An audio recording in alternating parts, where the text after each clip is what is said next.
இன்னைக்கு வேலண்டைன்ஸ் டே அன்னைக்கு எடுத்த vlog தான் ஃபுல்லாக போட்டிருக்கேன் பாருங்க.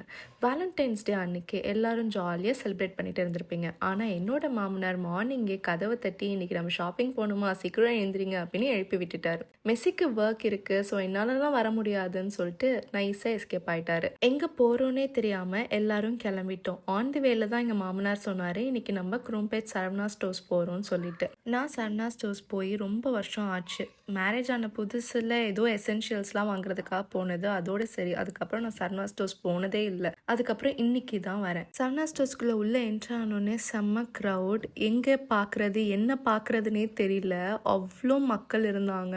எனக்கு பர்சனலாக க்ரௌடில் ஷாப்பிங் பண்ணுறது சுத்தமாக செட்டே ஆகாதுங்க.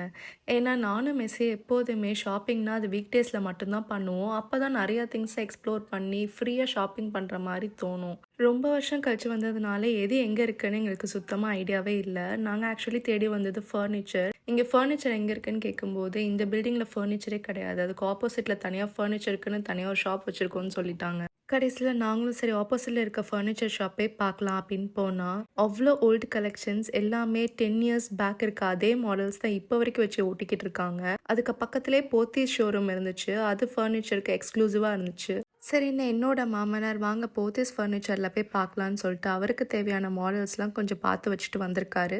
வீட்டில் போய் டிஸ்கஸ் பண்ணிட்டு ஆர்டர் கொடுத்துக்கலான்னு சொல்லிட்டு வந்துட்டோம். வீட்டுக்கு வந்துட்டு கொஞ்ச நேரம் ரெஸ்ட் எடுத்துட்டு தூங்கலான்னு பார்த்தா மெஸ்ஸி ஃபோன் பண்ணி, நீ ரெடியாரு, நம்ம இன்னைக்கு வெளியே போகிறோம், வேலண்டைன்ஸ் டே அதுமா அப்படின்னு சொல்லிட்டாரு. சரின்னு நாங்கள் இன்னைக்கு கிளம்பி மக்கா வந்தோம். மக்கா வந்தால் ஃபுல்லாக பவுன்சர்ஸாக நிறுத்தி வச்சுருந்தாங்க, அவ்வளோ க்ரௌட். எப்படியோ நாங்கள் எங்கள் வேலண்டைன்ஸ் டேவை சிறப்பாக முடிச்சுக்கிட்டோம். உங்கள் வேலண்டைன்ஸ் டே எப்படி போச்சுன்னு சொல்லி கமெண்ட்டில் சொல்லுங்கள். பாய்.